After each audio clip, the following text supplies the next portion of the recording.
What is up, family? We have another Patreon request. We continue our multiple war killings, destruction of land, takeovers, taking land, losing land, taking land, losing it back. You know, just insane what used to happen in these days. Le sac de Rome à les grandes migrations, la bataille d'Andrinople. Série Gaule-Romain. Anyway, as we have left off on the last one, we had a new up-and-coming attack that the poor Romans had to deal with yet again. They thought everything was going well. Well, it's about not to go well, is my guess. Let's go. Let's see how this goes now. En Europe, à la fin du IVe siècle après Jésus-Christ. Attends, I gotta fix this. Put it back. Trying to help you guys out with another video that was primarily English. Here we go. Okay, let's go. Alors que l'Empire romain est en proie à des invasions germaniques, des guerres civiles et un conflit contre les Perses, une nouvelle menace fait son apparition depuis les steppes d'Asie centrale. Sans que personne n'ait pu l'anticiper, un peuple de nomades, appelé Huni, entame un mouvement de migration et de conquête. Rapidement, ils soumettent les Alains, puis attaquent les Ostrogoths.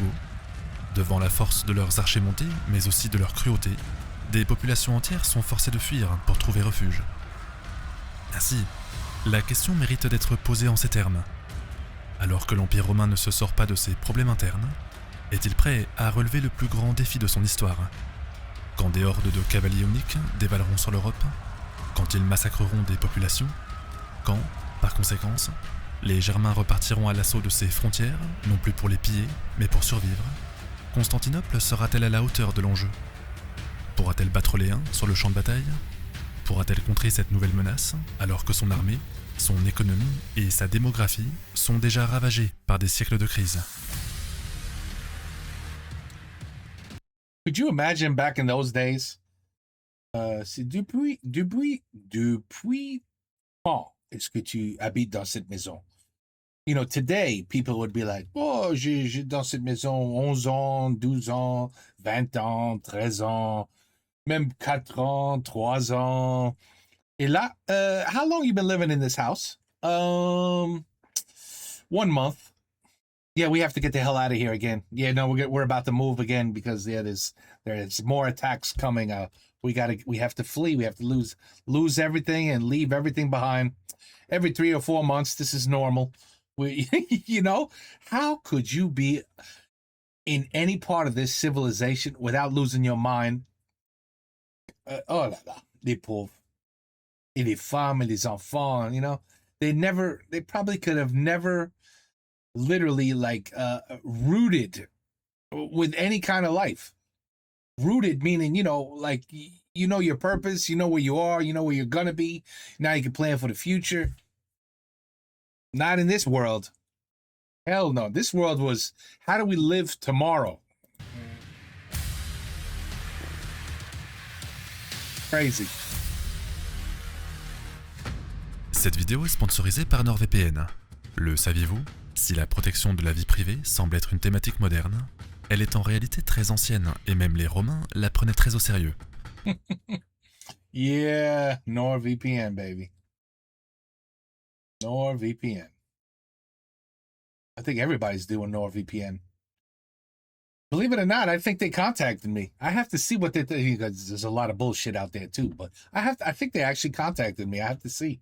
Wouldn't that be funny? Me doing NordVPN something? I don't know what I'd be doing, but I'll have to take a look.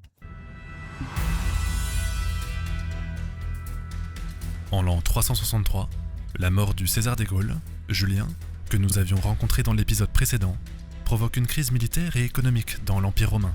D'abord, suite à l'échec du siège de Ctésiphone, les Perses contre-attaquent et obligent Constantinople à lever de nouvelles troupes.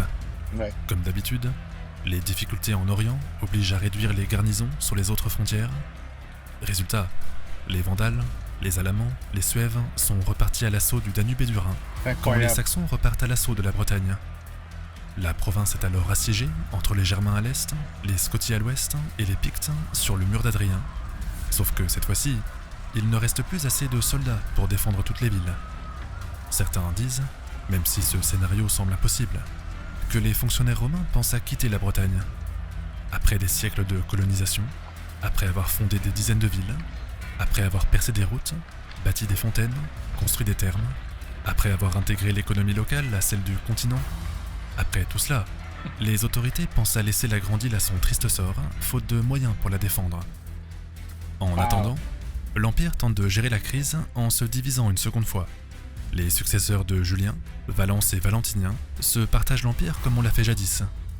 Un Auguste en Orient, un Auguste en Occident, Constantinople et Ravenne sont leurs deux capitales. Ensuite, pour tenir face aux pressions, les deux souverains ont besoin de repeupler leurs provinces. Impossible en effet de faire la guerre ou de lever de nouvelles taxes alors que les frontières sont des déserts démographiques. Partout, à des centaines de kilomètres à la ronde, en Gaule jusque dans les Balkans, les villes sont abandonnées, les villages sont délaissés, les campagnes sont inhabitées. Il faut donc faire comme avec les Francs saliens qui tiennent la partie nord du Rhin. Beaucoup de Germains sont donc réinstallés sur le territoire romain, de gré ou de force, avec un statut spécial. Ils sont chargés de reconstruire les villes, de défendre la frontière et de faire redémarrer le commerce local. C'est incroyable. They never give up. You gotta give them credit. Oh, everything's burnt down? Oh, we just rebuild it. La fin du 4e siècle après Jésus-Christ. I mean, look at Europe after World War II. It's like, okay, well, shit. It's a lot of damage. Well, let's rebuild. Let's rebuild. No problem. On estime que la proportion de Germains dans l'armée romaine passe de 5 à 25%. Les riches étant aussi frappés par le déclin démographique, l'armée connaît une pénurie d'officiers que seul le recrutement de barbares permet de compléter. Pour comprendre, voici à quoi ressemblait la hiérarchie après les réformes de Constantin. L'Auguste est toujours l'imperator, c'est-à-dire le chef des armées. Il est assisté par un magister militum, ou maître des militaires, en dessous duquel on trouve des comes, représentants du pouvoir impérial, puis des duces, ou dux au singulier, qui ont le pouvoir militaire dans une région particulière. La fonction étant ouverte aux Germains, de nombreux duces, qu'on traduit par duc en français, sont désormais d'origine étrangère. En d'autres termes, les dits barbares sont chargés de protéger Rome, ce qui provoque un malaise profond parmi les autochtones. À l'époque, en effet, quiconque n'est pas grec, dans sa mentalité et son comportement, ne mérite même pas de vivre. Pour certains, c'est donc la décadence de l'Empire. Pour d'autres, c'est un signe que la fin du monde approche. Pourtant, les Romains ne sont pas au bout de leur peine. Vers l'an 375, alors que l'hystérie s'est emparée de la société romaine, les Huns, qui s'étaient arrêtés devant le Dniepr, traversent déjà le fleuve et attaquent les Visigoths. Le peuple germanique, qui est aussi l'allié de Constantinople, se retrouve rapidement débordé. Entre les hordes d'archers montés et le flux de population qui a fui les massacres, le roi Fritigerne n'a pas d'autre choix que d'appeler à l'aide. Il demande donc à l'Auguste d'Orient, Valens, l'autorisation de mettre son peuple à l'abri derrière le Danube. Ce dernier, qui est déjà empêtré dans une guerre contre les Perses, est pris de court par cette demande. Les Visigoths et les réfugiés alains et ostrogoths seraient environ 300 000. D'un côté, c'est assez pour renforcer les effectifs de l'armée, pour repeupler une province et pour faire redémarrer le commerce local. De l'autre, c'est trop, beaucoup trop, pour envisager une cohabitation avec les Romains qui refusent déjà de les voir approcher. Oh my God. My God. This is really fascinating. The constant problems. Vers l'an 375, l'Auguste d'Orient, Valens, donne son autorisation pour installer 300 000 Visigoths, Alains et Ostrogoths dans la province de Mésie. Problème, les habitants refusent la présence de Germains, qu'ils qualifient de barbares, et la situation dégénère rapidement. D'abord, et malgré la conversion de nombreux Visigoths au christianisme, les fonctionnaires locaux refusent de livrer de la nourriture aux nouveaux arrivants. Ces derniers, n'ayant pas eu le temps de moissonner, commencent donc à mourir de faim. Les Romains leur donnent finalement un peu de pain et un peu de viande, mais en échange, ils demandent la livraison de femmes et d'enfants comme esclaves. Do you understand that the way we think is incroyable, no? When I say we, I mean humans. Listen, we'll give you some bread, we'll give you some meat, There's only, just a very small little catch. It's really no big deal. Just give me all your women and the children. That's all, in exchange for some bread and some meat. So we could have our own meat. And children to do chores. And well, I don't even want to know. Back in these days, listen, I don't even want to know. That's just sick. It really is sick. Devant la mauvaise volonté des Romains, les Germains finissent par prendre les armes et ravagent les alentours. C'est d'abord la Mésie qui est victime des raids, puis les Visigoths passent à la province de Thrace, à quelques kilomètres seulement de Constantinople. Ainsi, pendant 2 ans, entre 376 et 378, l'État romain, déjà en guerre contre les Perses, ne peut rien faire face aux pillards. Désespéré, Valence finit par se rendre compte de l'urgence et fait volte-face avec une armée. Il appelle alors l'Occident à lui venir en aide.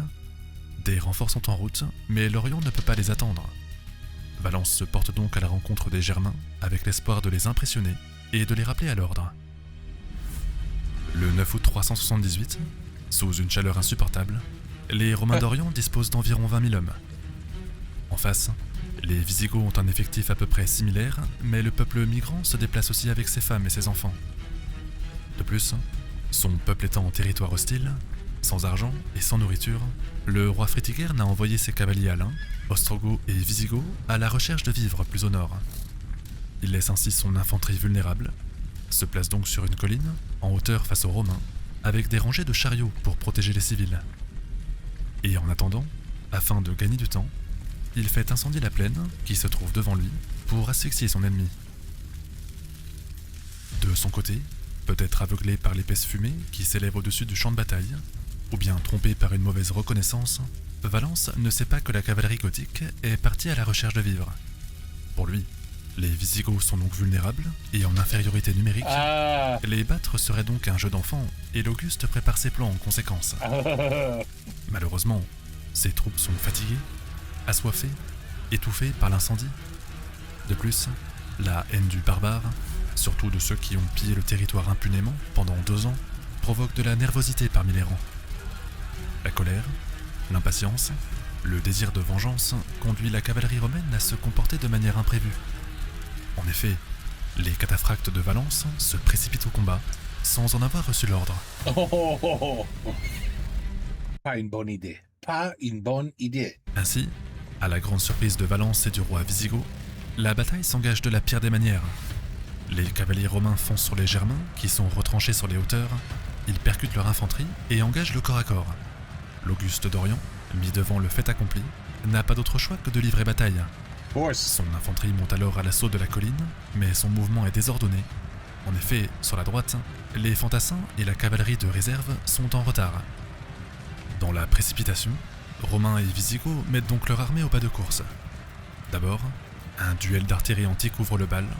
Archers, frondeurs, lanceurs de pierres et de projectiles en tout genre se rendent coup sur coup pendant quelques heures. Mais les Germains étant solidement retranchés sur la colline, les hommes de Valence sont en difficulté. En réaction, l'infanterie monte à l'assaut, tente de débusquer l'ennemi dans ses retranchements, engage un combat sans merci à l'escrime, mais chaque tentative est repoussée par les Visigoths. Mais heureusement pour Valence, son aile gauche a plus de chance et fait une percée. Oh, by the way, somebody said to me, or I read the comments, and one said, it's not AI, but this is what I was saying. This part is AI, correct? This is AI. This part is the actual creator who's telling the story, and like, this is not AI is what I'm trying to say. Am I right or am I wrong? This is not AI, but the battle scenes are AI. If I'm wrong, sorry, but I thought that's the way it was. La victoire romaine semble proche, très proche, quand tout à coup, Until here comes their cavalry. Fritigern reçoit des renforts inespérés. En effet, alors que la bataille fait rage autour de la colline, les cavaliers envoyés chercher de la nourriture reviennent en urgence auprès des leurs. Valence, qui n'avait pas anticipé leur présence, n'a rien de prévu pour les accueillir. Pire, alors que la totalité de son infanterie est engagée, sa réserve de cavalerie, qui monte en soutien, rencontre les cavaliers alains sur la droite. The fuck? I'm so tired of this fucking shit.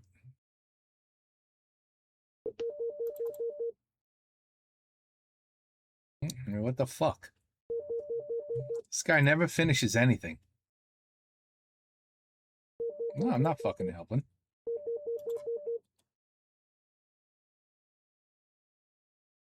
Oh, that's all you, Derek. You've been fucking talking to her non-stop.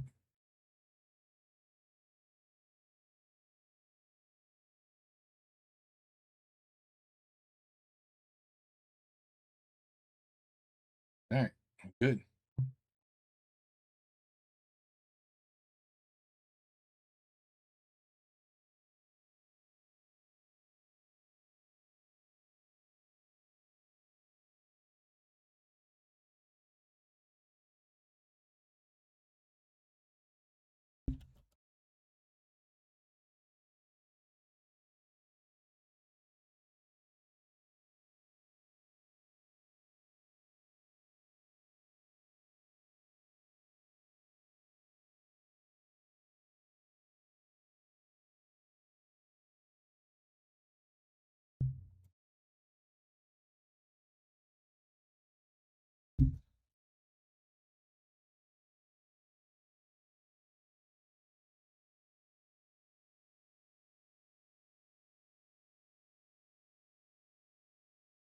You really want it?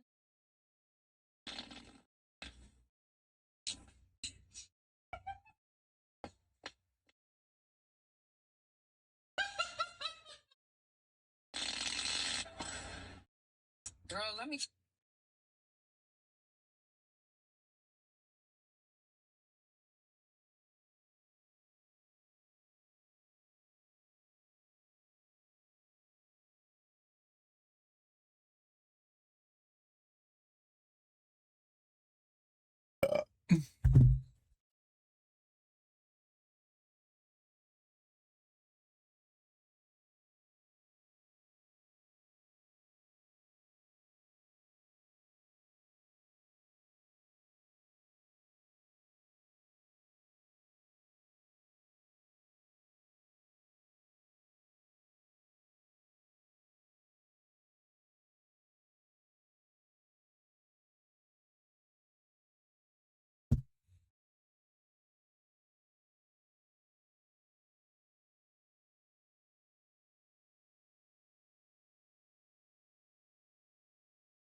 I don't even know if I fucking hit the back button or not.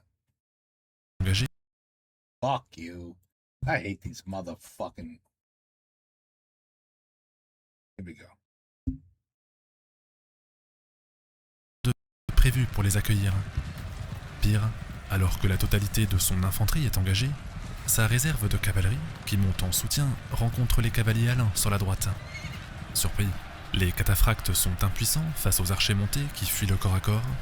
En effet, ces derniers les criblent de flèches et les épuisent dans des courses-poursuites.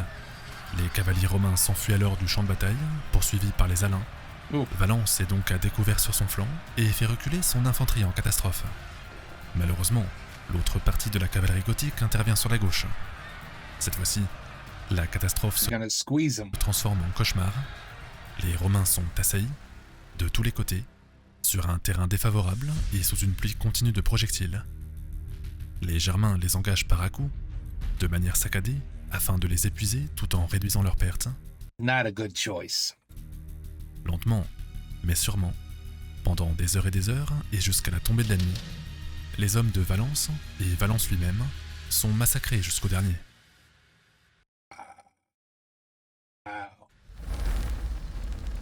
Wow. Wow, wow, wow.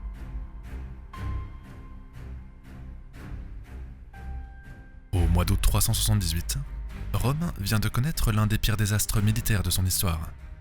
Elle perd d'abord une armée entière, alors qu'elle était en supériorité numérique.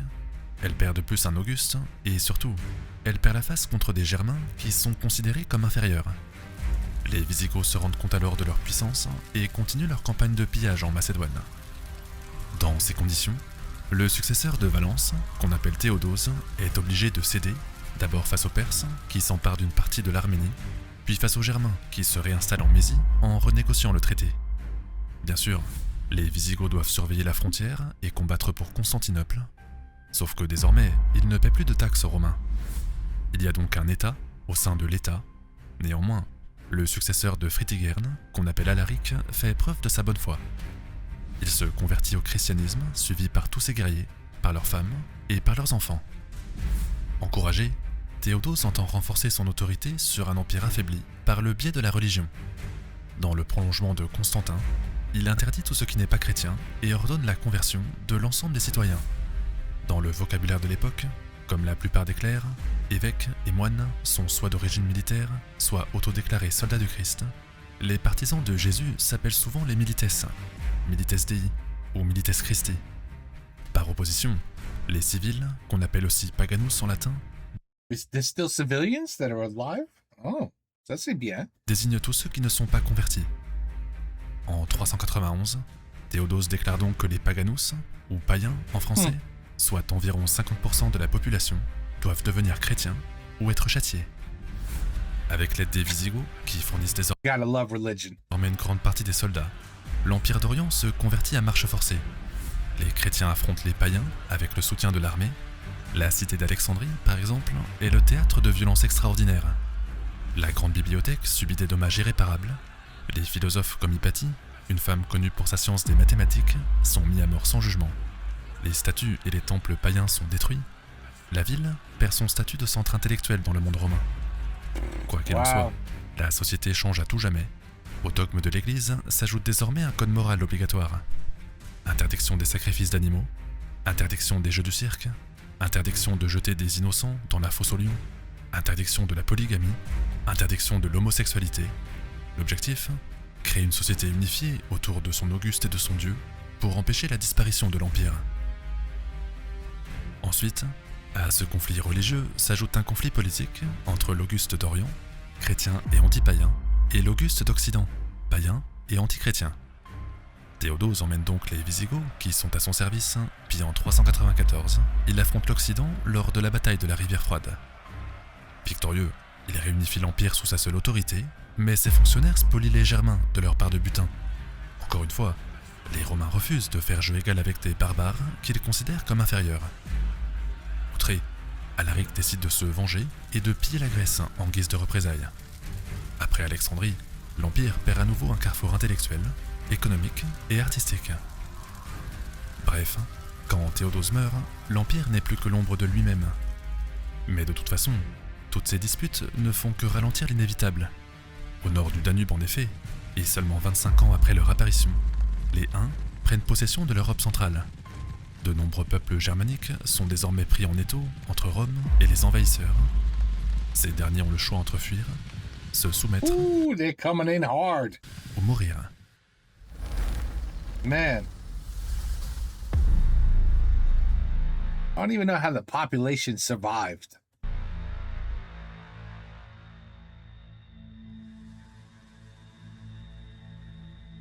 Après la mort de Théodose, en 395, l'Empire se divise en deux pour la dernière fois. Orient et Occident reviennent au fils du défunt, mais ces derniers n'ayant pas la majorité, la régence est confiée à un homme de confiance. Stilicone devient alors le maître des deux empires. Par contre, celui-ci étant d'origine vandale, donc barbare, de nombreux Romains refusent de lui obéir. Ainsi, alors que Stilicone affronte Alaric, venu réclamer ses droits aux portes de l'Italie, les Romains persistent et signent dans leurs contradictions les plus folles.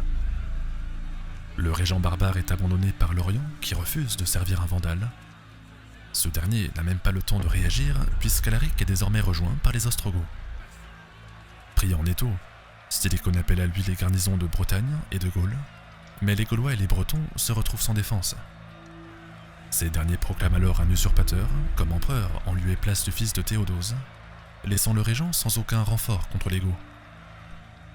Dans le même temps, les Hunis continuent de pousser leurs pions. Who's stopping the Uni? Bientôt, They look like they're taking over. au début du 5e siècle, les Alamans, les They are taking over. Burgondes, les Suèves et les Vandales se réfugient près du Rhin, pendant que les Angles et les Saxons refluent vers l'océan. Pendant l'hiver 406, pour fuir la menace des Huns, les Germains traversent la frontière avec leurs guerriers, mais aussi avec leur population. D'abord, les Suèves marchent librement vers l'Atlantique, descendent la Gironde actuelle pour ne s'arrêter qu'en Hispanie. Ensuite, les Vandales leur emboîtent le pas pour venir s'installer dans le sud de la péninsule. Enfin, les Alamans et les Burgondes s'arrêtent non loin du Rhin. Quant aux Anglo-Saxons, ces derniers prennent la mer à l'assaut de la Bretagne. Sur ordre de l'usurpateur, tous les soldats laissent la grande île à son triste sort et abandonnent les habitants. Wow. Ils essaient alors de défendre la Gaule avec le peu de soldats qui restent. Mais les peuples migrants ne laissent qu'un tas de cendres sur leur passage. Apprenant tous ces désastres, Stilicho tente une manœuvre inespérée. Il propose à Alaric le titre de Magister Militum pour toutes les armées en Gaule. Il espère ainsi que les Visigoths combattront les envahisseurs, mais aussi les rebelles. Cependant, c'en est trop pour les Romains anti-barbares qui ne supportent pas de voir la politique leur échapper. Le jeune Auguste d'Occident, qui n'est toujours pas majeur, se laisse influencer et fait arrêter son meilleur général. Contre toute logique, Stilicone est mis à mort, les soldats d'origine germanique sont spoliés, leurs familles sont exécutées.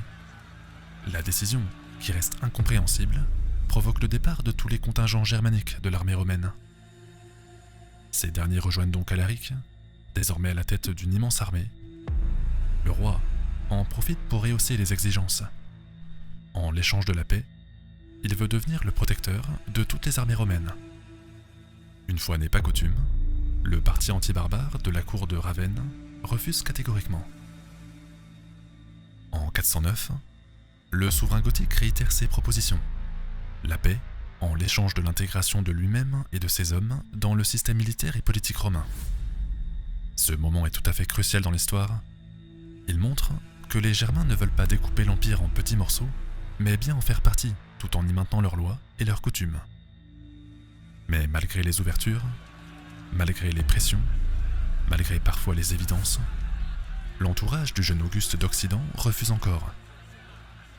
De leur point de vue, plutôt mourir que de s'abaisser devant un barbare criminel. En 410, Alaric met donc ses menaces à exécution. L'ancienne capitale est prise d'assaut et livrée au pillage pendant 3 jours. Dans le monde entier, la nouvelle est perçue comme un cataclysme. Rome, la ville éternelle, la reine, la fondatrice, est tombée. There goes Rome. What a disaster. Maintenant, après le choc du sac de l'ancienne capitale, l'Empire d'Occident est détruit, mais il est encore vivant. La question qui se pose est la suivante. Qui lui portera le coup de grâce? Jesus. Est-ce les Romains eux-mêmes? Est-ce les barbares? Est-ce Alaric? Ou plutôt, est-ce une puissance encore plus grande? Merci à notre sponsor NordVPN pour avoir soutenu cet épisode. Cliquez sur le lien dans la description pour accéder à leur catalogue.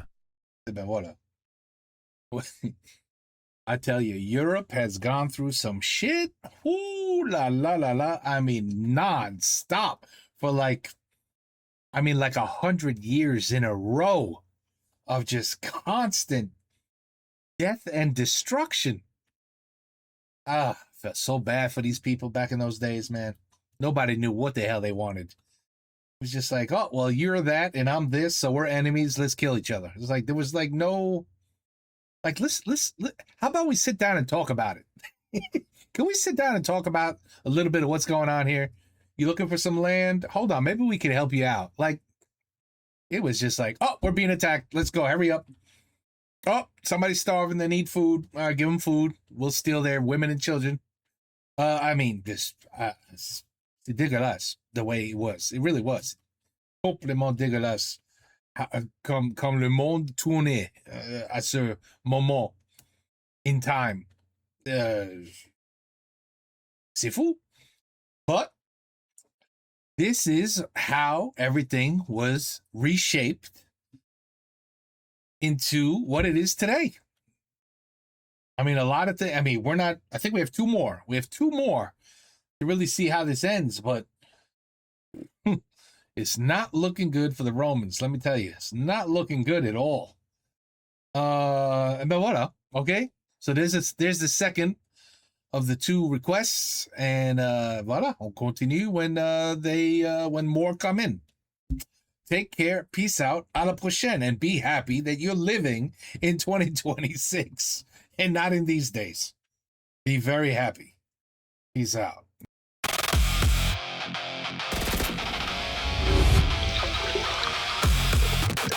Faire